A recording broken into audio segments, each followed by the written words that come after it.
Students, virtual university में खुशामदीद। आज की वीडियो है आपके साथ कोर्स सिलेक्शन के हवाले से, और ये जो वीडियो है इंतहाई इम्पोर्टेंट है तब सभी स्टूडेंट्स के लिए जो नए एडमिशन ले रहे हैं या जो पहले से पढ़ रहे हैं, सभी के लिए इम्पोर्टेंट है, क्योंकि कोर्स सिलेक्शन एक इंतहाई इम्पोर्टेंट एक्शन होता है आपकी स्टडी के दौरान, जिसमें ज़रा सी भी गलती आपके सेमेस्टर को बढ़ा सकती है। तो इस हवाले से इसके ऊपर आज हम बात करते हैं।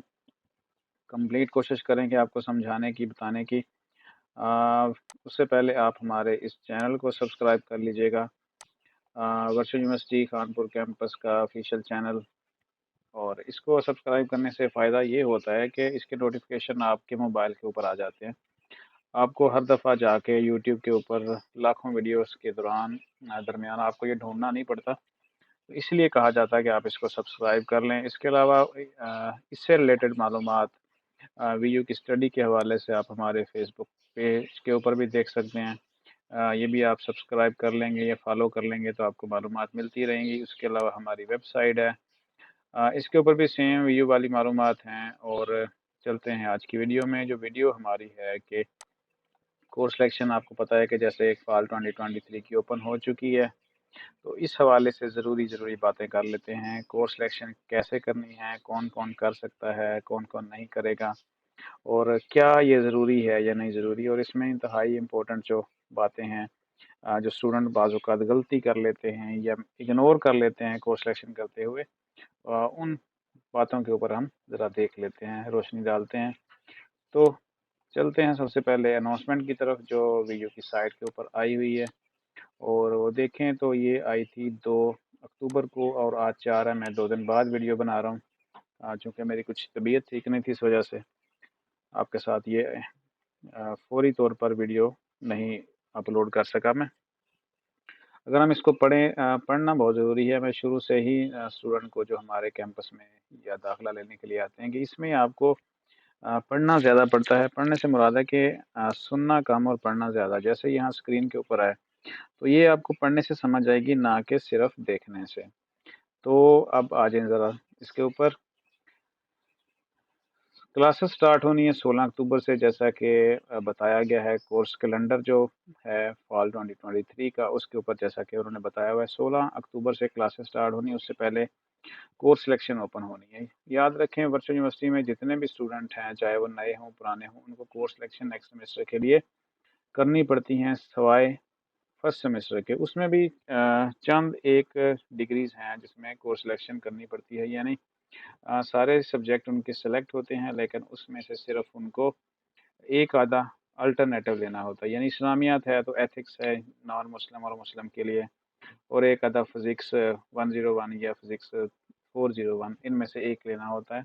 उनकी बाकी कोर्स सिलेक्शन फिक्स होती है, स्पेशली जो कंप्यूटर बीएससी या आईटी में आते हैं। अब हम इसको पढ़ लेते हैं। The link of course selection will be active available with effective from Tuesday October 3, 2023 under student service tab in VULMS। VULMS के अंदर जाके स्टूडेंट सर्विस में ये ऑप्शन होता है। The student are advise to log in to their VULMS। LMS को log in करें account and select their courses immediately और before the semester commencement date. जो डेट है 16 है, तो 16 से पहले कर सकते हैं आप, लेकिन फिर भी अगर आप इसको चेंज करना चाहते हैं कोर्स सिलेक्शन को, तो 25 अक्टूबर तक आप इसको चेंज कर सकते हैं। Tuition fee voucher issued after this date shall not be revised. उसके बाद ये याद रखें कि जो ट्यूशन फीस है, सेमेस्टर फीस है, वो बेस करती होती है आपकी सेमेस्टर में जितने आप सब्जेक्ट लेते हैं। चूँकि एक सब्जेक्ट की 2550 रुपये होती है, तो फिर जितने सब्जेक्ट आप उठा लेते हैं सेमेस्टर में, उसकी फ़ीस आ जाती है प्लस 1100 रुपये सेमेस्टर इनरोलमेंट। ये फ़ीस के वाले भी मैंने थोड़ा सा आपको यहाँ क्लियर कर दिया। अब आ जाए नोट्स। न्यूली एडमिटेड स्टूडेंट्स, जो अभी जिनका दाखिला हो रहा है फर्स्ट सेमेस्टर में, of their respective study programme are given pre selected course. जो फर्स्ट सेमेस्टर में हैं, जैसा कि बीएड है या बीएस है या कोई भी प्रोग्राम है, उनकी जो पहले सेमेस्टर की सिलेक्शन होती है वो फिक्स होती है, वो ऑलरेडी की हुई होती है। यानी जो इंटर के बाद दाखिला ले रहे हैं बीएस में, एडीपी में या बीएड में या किसी शॉर्ट कोर्स में, उनकी प्री सिलेक्टेड होती है। However students enrol through BS entry route. BS entry route को अगर हम कहें सिंपली तो ये होता है BS फिफ्थ सेमेस्टर। अब फिफ्थ से मुराद मैं थोड़ा सा यहाँ क्लियर करता हूँ कि फिफ्थ से मुराद ये नहीं होता कि मज़ीद आपने 4 सेमेस्टर पढ़ने हैं। ये कोर्स एग्जामेशन के ऊपर डिपेंड करता है, और ये जितने भी स्टूडेंट्स हैं उनको मैं बार बार ये कहता हूँ कि जो कोर्स एग्जामेशन की मेल आती है उसको अच्छे तरीके से पढ़ लें और समझ लें, ताकि आपको पता हो कि आपके कितने क्रेडिट आवर्स रिमेनिंग हैं और आपने उसको कैसे कंप्लीट करना है। जो जो भी फिफ्थ सेमेस्टर में एडमिशन ले रहा है इस वक्त, जिनके हो चुके हैं या जिनके भी होने बाकी हैं, वो सारे के सारे कोर्स सिलेक्शन करेंगे अपने देखते हुए, अपने शेड्यूल को, अपने हिसाब किताब को, अपनी मसरूफियत को देखते हुए। तो अ, जो BS इंस्टीट्यूट फिफ्थ सेमेस्टर वो लाजमी करेंगे। एग्जिस्टिंग कंटिन्यू स्टूडेंट्स, एग्जिस्टिंग से मुराद है जो पहले से पढ़ रहे हैं, जिनका सेकंड सेमेस्टर है, थर्ड है, फोर्थ है, या कुछ भी है ऑनवर्ड्स, वो जब नया सेमेस्टर स्टार्ट होता है तो वो लाजमी अपनी कोर्स सिलेक्शन करते हैं। Failing to enrol any courses, अगर आप कोर्स सिलेक्शन नहीं करते तो he or she will be treated as inactive students during the semester। वो इनएक्टिव हो जाएगा, उसको सेमेस्टर फ्रीज के रूल्स उसके ऊपर अप्लाई हो जाएंगे। तो और सेमेस्टर फ्रीज आप एक दफ़ा दो दफ़ा कर सकते हैं, तीसरी दफ़ा अगर आप उसको ओपन नहीं करते तो क्या होता है कि आपका एडमिशन फिर कैंसिल कर दिया जाता है। कोर्स वर्क लोड यानी क्रेडिट आवर्स कितने लेने चाहिए, ये लिखा होता है वहाँ पे, बताया गया होता है। जब आप LMS ओपन करते हैं, मैं आपको एक LMS ओपन करके भी बताता हूँ कि आप मैक्सिमम और कितने सब्जेक्ट ले सकते हैं। Limited limits have been prescribed and published separately for each study programme. तो ये जो कोर्स एग्जामिशन रूल्स हैं ये आपने लाजमी पढ़ने हैं, मैं आपको ओपन करके बताऊंगा कि आपने क्या करना है इसको। In the given student books, student must read the rules carefully before making their course selection. B.Ed वाले स्पेशली जो है ना इस चीज़ को खास ख्याल रखेंगे, क्योंकि उनकी थोड़ी सी गलती या लापरवाही जो है ना उनके सेमेस्टर को बढ़ा जाती है। तो उनकी कोर्स सिलेक्शन जो है ना बड़ी इंतहाई एक मैं कहता सकता हूँ कि नाजुक सी होती है, और बड़ी केयरफुली उनको करनी पड़ती है। तो जो इसमें थोड़ी सी गलती कर जाते हैं उनके सेमेस्टर बढ़ जाते हैं, फिर वो इस हवाले से बड़े परेशान हो जाते हैं कि किस तरह ये क्या हो गया हमारे साथ। Guidelines and explanation, students are expected to follow the semester wise study schemes. और वो कह रहे हैं कि आप जिस तरह स्टडी स्कीम दी गई है उसको फॉलो करें of their respective study program so that their scholarship eligibility। याद रखें यहाँ पे उन्होंने एक स्कॉलरशिप एलिजिबिलिटी भी बताई है। अगर आप कोर्स सिलेक्शन को डिस्टर्ब करते हैं, यानी अगर सेकंड सेमेस्टर में है वहाँ से आप कुछ तीसरे सेमेस्टर से सब्जेक्ट उठा लेते हैं, कुछ दूसरे से, कुछ चौथे से, तो इस तरह होगा कि आप स्कॉलरशिप के लिए अप्लाई नहीं कर सकते। ये भी एक शर्त होती है जो नीड बेस्ड स्कॉलरशिप है, कि आप जो स्टडी स्कीम है उसको सेमेस्टर वाइज आप सिलेक्ट करते जाएं। यानी 6-6 सब्जेक्ट होते हैं, तो हर सेमेस्टर में जो 6 आने हैं वो आप सिलेक्ट करते जाएं, और इस तरह आप की जो स्कॉलरशिप है वो डिस्टर्ब नहीं होती, आप अप्लाई कर सकते हैं। Continuously enrolling maximum course work load in each semester does not means that a study program can be completed earlier than its minimum prescribed residential requirements. अब वो यहाँ पे भी है कि उन्होंने ये भी बता दिया कि इसका मतलब ये नहीं है कि आप जो 8 सेमेस्टर की स्टडी प्रोग्राम है उसको साथ में कर लें। वो आपके 8 के 8 सेमेस्टर या 4 सेमेस्टर जो भी हैं वो लगने ही लगने हैं। तो अब आ जाएँ, चौथा रूल्स है कोर्स प्री रिक्विजिट रूल्स। ये होता है कि जैसे एक सब्जेक्ट है CS 101, तो उसके लिए अगर 201, तो उसके लिए लिखा हुआ है कि CS 101 पढ़ना है तो फिर पहले CS 101 को पास करेंगे, फिर अगला आप CS 201 ले सकते हैं। मतलब एक सीक्वेंस होता है सब्जेक्ट का, लैंग्वेजेस का, तो ग्रेजुअली आप उसको सिलेक्ट करते जाते हैं। Student enrol during spring 2018, fall 2028, spring 2019 are not allowed to make their course selection as they have availed maximum time duration along with the grace period to complete their programme. अब ये देखें, ये 2018 में और 19 में, यानी दो सेशन, 18 के और 19 का जो सेशन था पहला, वो आप कोर्स सिलेक्शन नहीं कर सकते। ये बड़ी एक अलार्मिंग है उनके लिए। जो लोग अभी सेमेस्टर काफ़ी अरसे से फ्रीज करके बैठे हुए हैं और लेज़ी हैं इस हवाले से कि भाई चलें पढ़ लेंगे आहिस्ता आहिस्ता, यानी स्टडी प्रोग्राम को लंबा खींच के ले गए, तो उनके लिए ये बड़ी अलार्मिंग है। अब वो कोर्स सिलेक्शन उनको ओपन ही नहीं होगी, तो उनके लिए क्या करना होगा? उनके लिए अब ये है कि वो दोबारा से रीएडमिशन करवाएंगे। आज 4 तारीख है, अगर वो 4 तारीख तक भी कोई पढ़ लेता है, 6 तक पढ़ लेता है और 9 तक पढ़ लेता है, तो फिर फौरी तौर पर वो अपने जो है ना वो रीएडमिशन्स करवाएंगे दोबारा से, जैसे प्रॉपरली अप्लाई किया जाता है उस तरीके से। और बाकी अगला जो रूल्स है, students with blocked VU LMS due to non payment, जिनकी फीसें नहीं हैं वो अपना फ़ीस पे कर लें और फिर फ़ीस पे करने के बाद कोर्स सिलेक्शन ओपन कर सकते हैं। जब तक उनके आउटस्टैंडिंग ड्यूज़ पे नहीं होंगे तो आप वो लोग कोर्स सिलेक्शन नहीं कर सकते। ग्रेड इम्प्रूवमेंट पॉलिसी इस दफ़ा उन्होंने का चेंज कर दिया है पहले से। पहले में सिर्फ डी ग्रेड वाले अप्लाई कर सकते थे कोर्स एग्जामेशन इम्प्रूवमेंट के लिए, लेकिन इस दफ़ा क्या किया है उन्होंने, चेंज किया है।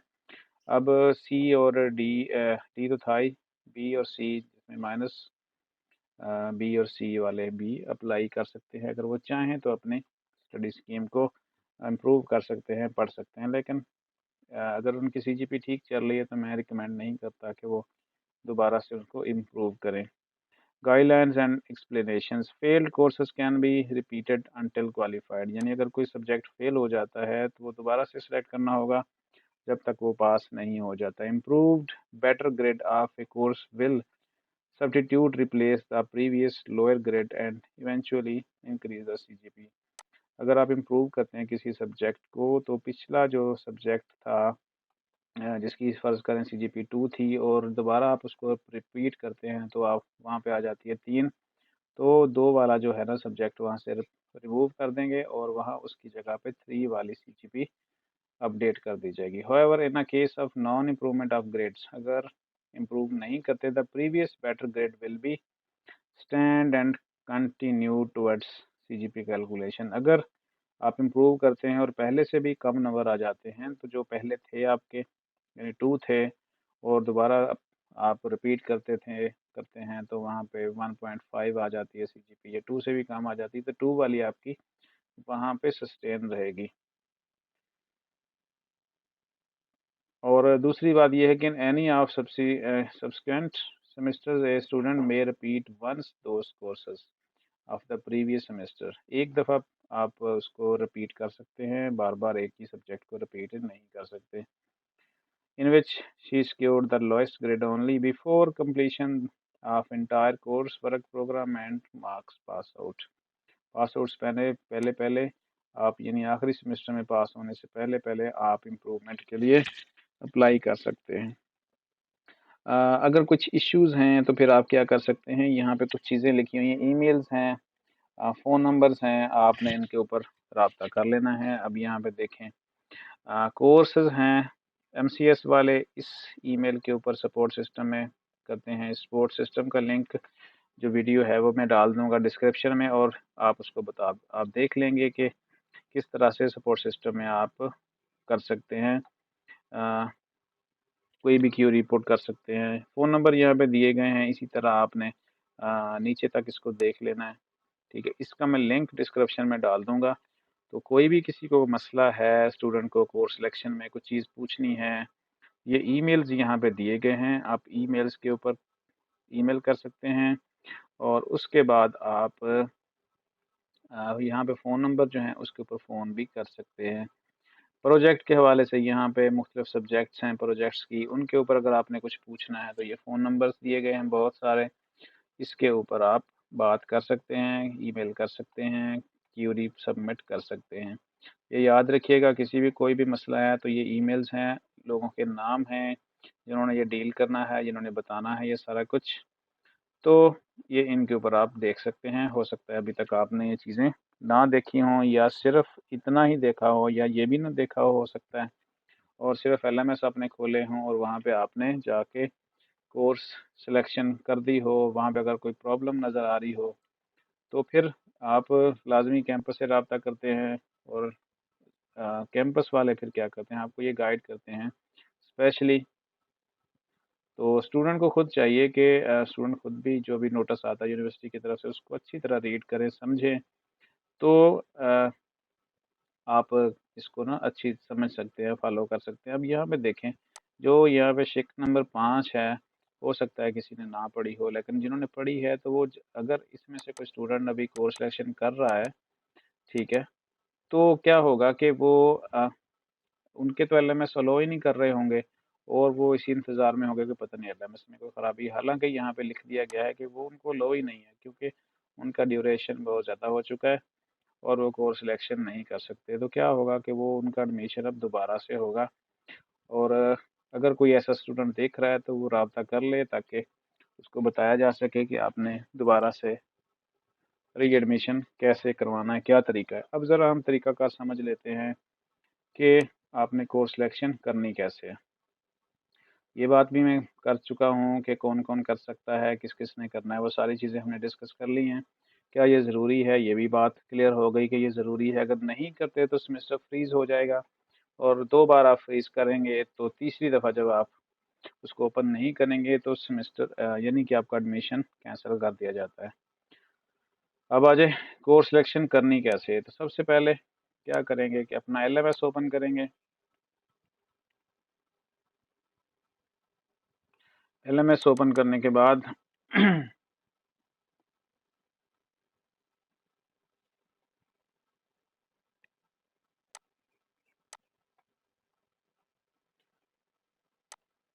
बाज़-औक़ात ये पासवर्ड आपने बड़े केयरफुली याद रखने हैं, क्योंकि आपने अभी पढ़ना है बहुत सारा। तो पासवर्ड आपको याद रहना चाहिए ताकि कोई भी मसला ना हो, ठीक है। तो ये है एलएमएस, अ, ठीक है। हमने क्या करना है, कोर्स सिलेक्शन करने के लिए हमने जाना है यहाँ पे कोर्स सिलेक्शन, ये बटन है। ये लैपटॉप के ऊपर मैंने खोला हुआ है, इसलिए आपको यहाँ पे बेहतर नज़र आ रहा है। मोबाइल में थोड़ी सी स्क्रीन इतनी सी हो जाती है, आधी सी। तो उसके लिए ये होता है कि आप ये 3 डॉट्स आपके गूगल में होते हैं, आप इसको क्लिक करके जब आप मोबाइल के ऊपर देखते हैं तो यहाँ पे एक ऑप्शन आता है मोबाइल डेस्कटॉप साइट या डेस्कटॉप व्यू। उसको क्लिक करेंगे तो फिर हम मोबाइल के ऊपर भी आपको इसी तरह ही स्क्रीन नज़र आ जाती है। सबसे पहले हम कोर्स सिलेक्शन के ऊपर क्लिक करते हैं। जो फिफ्थ सेमेस्टर वाले हैं इंटी रूट से, जिन्होंने एडमिशन लिया हुआ है, उनको मैं यहाँ पे एक बात बता देता हूँ। तो जैसे ही ग्रेड बुक के ऊपर आएंगे, उनको ना यहाँ पे अपनी चीज़ें पढ़नी चाहिए। क्रेडिट अर्न भी लिखा होता है यहाँ पे। और उसके बाद मैं ग्रेड बुक के ऊपर जाता हूँ ज़रा। यहाँ पे ग्रेड बुक आप देखें तो आपको पता चलेगा कि यहाँ पे जो क्रेडिट एग्जेम्प्टेड है ना, ये 0। इसका मतलब है कि स्टूडेंट ने इंटर की बेस के ऊपर एडमिशन लिया है। तो अगर कोई 5वें सेमेस्टर में आता है तो यहाँ उनके लिखे होते हैं कि कितने क्रेडिट आवर एग्जेम्प्टेड हैं। अर्न का मतलब है उन्होंने वीयू में आके कितने सब्जेक्ट को पास किया है, कितने क्रेडिट आवर अर्न किए हैं। और यहाँ पे लिखा होता है टोटल रिक्वायर्ड डिग्री के लिए क्रेडिट आवर्स। तो जो भी फर्स्ट सेमेस्टर में आ रहा है, यानी इंस्टीट्यूट के बाद वीयू में पहली दफ़ा आ रहा है 5वें सेमेस्टर में, या पिछले सेमेस्टर वाले हैं, तो वो ये लाजमी क्लियर कर लें वो इस चीज़ को, ग्रेड बुक में आके कितने एग्जाम्प्ट थे, कितने उन्होंने अर्न कर लिए हैं और कितने बाकी हैं, और फिर इस हिसाब से वो कोर्स सिलेक्शन करेंगे। ये मत समझें कि 5वें सेमेस्टर का मतलब यही है कि आपके 4 सेमेस्टर लगने हैं। यहाँ पे एक बात क्रेडिट आवर की होती है। क्रेडिट आवर्स आपने ये टोटल जो रिक्वायर्ड हैं डिग्री के लिए वो कंप्लीट करने होते हैं। तो जो बाकी पेंडिंग है वो इसको आप तसल्ली से सुकून के साथ कंप्लीट करें, और इन चीज़ों को लाजमी जो वीयू की तरफ से आती हैं चीज़ें वो पढ़ें। और ऐसे वो तमाम स्टूडेंट्स जिन्होंने अभी एडमिशन लिया है, वो कोर्स एग्जामेशन उनकी जो मेल आई थी उसको ध्यान से पढ़ लें, और उसके बाद एलएमएस अगर एक्टिव कर लिए हुए हैं तो फिर अपने ग्रेड बुक के ऊपर ये आपने देख लेना यहाँ पे आके। क्योंकि अभी फर्स्ट सेमेस्टर है तो यहाँ पे उनका अभी 0 होगा, यहाँ पे उनके किसी के 40, किसी के कुछ, किसी का कुछ, यहाँ पे क्रेडिट एग्जेम्प्टेड लिखा होगा, ठीक है। तो अब यहाँ पे हम आगे बढ़ते हैं और अपनी कोर्स सिलेक्शन को कंप्लीट करते हैं। तो बाकी जो हैं स्टूडेंट्स अपने अपने हिसाब से पढ़ेंगे इसको, कोर्स सिलेक्शन रूल्स को, और फिर जो रिक्वायरमेंट्स हैं ये लाजमी जहन में रखिएगा। बगैर रिक्वायरमेंट समझे हुए आप क्या करते हैं, गलती कर लेते हैं और फिर आपका सेमेस्टर बढ़ जाता है। यहाँ पे जो है ना, click here to view rule procedures and course selections, जो रूल्स हैं वो यहाँ पे हैं। अभी अवेलेबल नहीं है, तो थोड़ी देर बाद ये ओपन हो सकती है। तो मैं कोर्स सिलेक्शन के लिए क्या करूँगा, यहाँ पर उन्होंने लिखा हुआ है कि अगर आपने इम्प्रूव करने हैं तो बी, सी और डी वाले, बी माइनस सी और डी वाले आप इम्प्रूव कर सकते हैं, लेकिन हमें कोई इम्प्रूव नहीं करना। तो हम चलते हैं आगे, हम न्यू कोर्सेज में चलते हैं। हमने किसी भी सब्जेक्ट को इम्प्रूव नहीं करना, क्योंकि सीजीपी ठीक चल रही है, 3.24 सीजीपी है, तो ये ठीक है, सेटिस्फाइड है। यहाँ से हम इस नेक्स्ट सेमेस्टर के लिए करते हैं EDU 305 को, एक्शन को हमने यस कर दिया, ग्रीन हो गया। अब वो यहाँ पे कह रहा है you can select minimum maximum one course from the course group. EDU 501 और MCM 310, 501 और 310 में से एक कर सकते हैं। तो मेरे ख्याल में जो जर्नलिस्ट राइटिंग है ना, ये इजी है, तो हम इसको ओके कर देते हैं। उसके बाद बाकी मॉर्फोलॉजी, सेंटेक्स ये लाजमी है। ये यहाँ देखें 3 हो गए, फिर इसको हम 4 कर लेते हैं, और ये 5 और ये 6।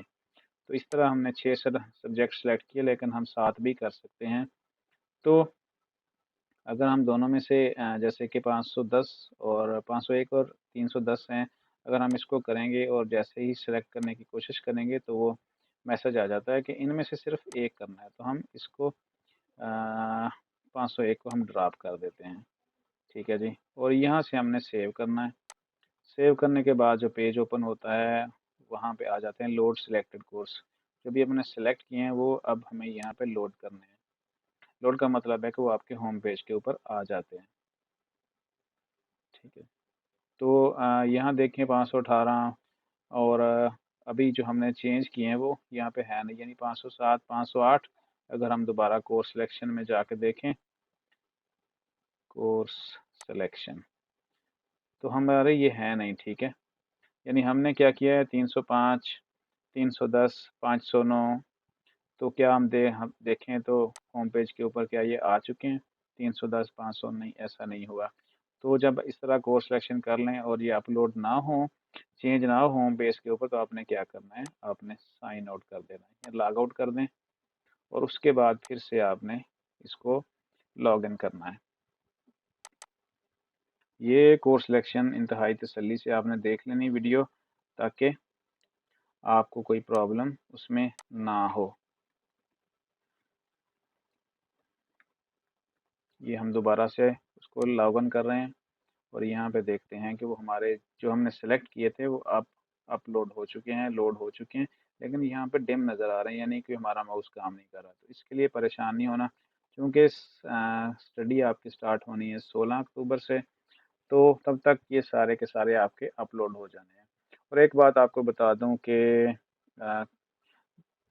चूँकि यहाँ पे लिखा हुआ है कि आप 25 अक्टूबर तक कोर्स सिलेक्शन को चेंज कर सकते हैं, ये अनाउंसमेंट देखें तो यहाँ 25 है। तो इसके अगर आप कोर्स सिलेक्शन कर भी लेते हैं, तो क्या होता है कि आप उसको दोबारा से चेंज कर सकते हैं। यानी आपने एक दफ़ा कोर्स सिलेक्शन कर ली, फिर आपने सोचा कि ये मैंने नहीं करना, यानी कि 305 हमने लिया था, बल्कि हमने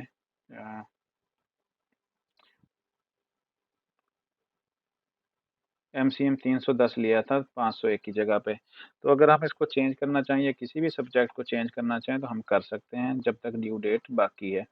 तो उम्मीद है कि ये चीज़ें समझ आ गई होंगी। अपनी तसल्ली से देखिए कोर्स सिलेक्शन करते हुए, और कोशिश करेंगे ये वीडियो एंड तक समझ देख लें, और ताकि आपको ये सारी चीज़ें समझ आ जाए। तो उम्मीद है कि आपको काफ़ी रहनुमाई मिल गई होगी। लास्ट में चैनल को सब्सक्राइब कर लीजिएगा। कोई भी मसला हो तो फिर आप मुझे कमेंट्स कीजिएगा, इंशाल्लाह उसके ऊपर एक वीडियो बना देंगे। और व्हाट्सएप नंबर आपके पास है, वो उसके ऊपर आप बात कर सकते हैं, रहनुमाई ले सकते हैं। मिलते हैं इंशाल्लाह नेक्स्ट वीडियो में। अपना ख्याल रखिएगा, अपने इस चैनल का भी। अल्लाह हाफ़िज़।